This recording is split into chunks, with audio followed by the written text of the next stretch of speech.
So, writing intros is one of the most stressful things any friar has to do. Thanks. And I have to admit, I've often cheated. You know, a lot of times I'll pay other people to write intros for me.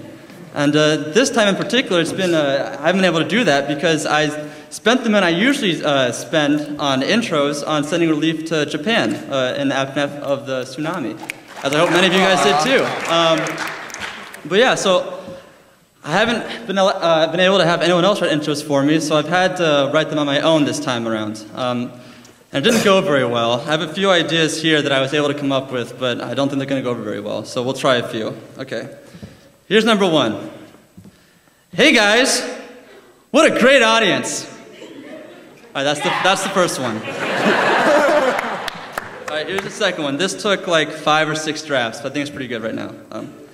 Man, morning classes stink. All right, that's the second one. All right, here's the third one. We're going to try a little bit of audience interaction, all right? So I'm going to say, hey audience, and you're going to say, hey what? And then I'm going to say, are you ready? And they're going to say, to what? And then we'll go from there, all right? Okay. Hey audience. Hey what? Are you ready? To what? That's all I got. Yeah. So anyways, I tried something. I tried sending a few emails to celebrities that I think are funny or talented, and wanted to see if they had any ideas for me. So the first one I emailed was Bill Cosby, and he just responded, "Frazzle dazzle puddin' pop." I didn't think that would go very well. Then there was Samuel L. Jackson, and he just wanted me to say there are mother effing snakes in this mother effing auditorium. Then there was Rebecca Black, and she just kind of sent me an email saying like, "Oh, your content's on Saturday. That's one day after Friday." It didn't really answer my question, but. And then, believe it or not, I got so desperate. I emailed Jim Tressel. I thought maybe a guy that wears a red vest might want to support another guy that wears a red vest. And his response was really weird. It was talking about like Terrell Pryor and tattoos, and it kind of confused me. So I did what any good Samaritan would do and just forwarded the email to my lawyer with him copied to see if he might want to help him out a little bit. Apparently it's been in the news recently. I don't know. Yeah, so basically nothing really panned out.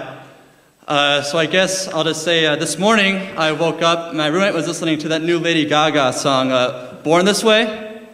This next song has nothing to do with that, but I don't know. Thanks.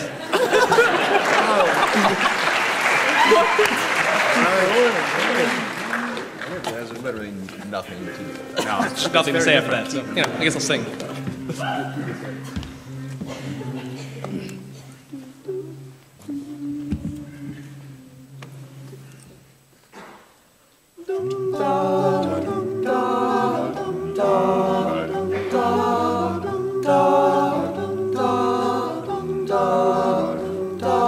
Fred sits alone at his desk in the dark. There's an awkward young shadow that waits in the hall. He has cleared all his things and he's put them in boxes. Things that remind him that life has been good. In 25 years, he's worked at the paper. The man's here to take him downstairs. And I'm sorry, Mr. Jones, it's time.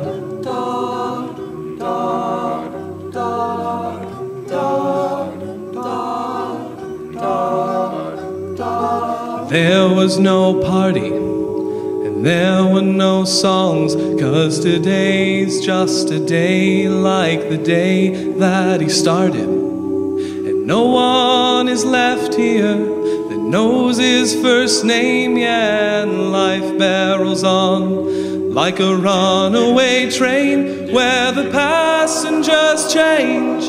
They don't change anything. You get off, someone else can get on. And I'm sorry, Mr. Jones, it's time.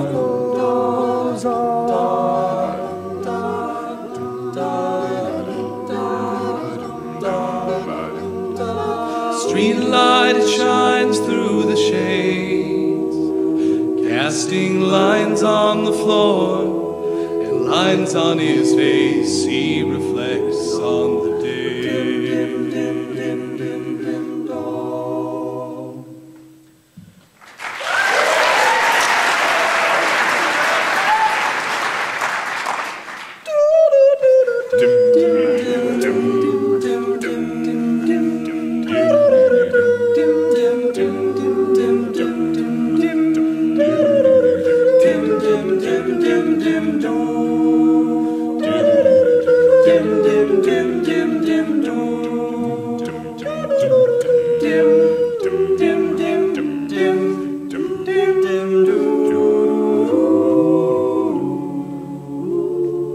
There's more.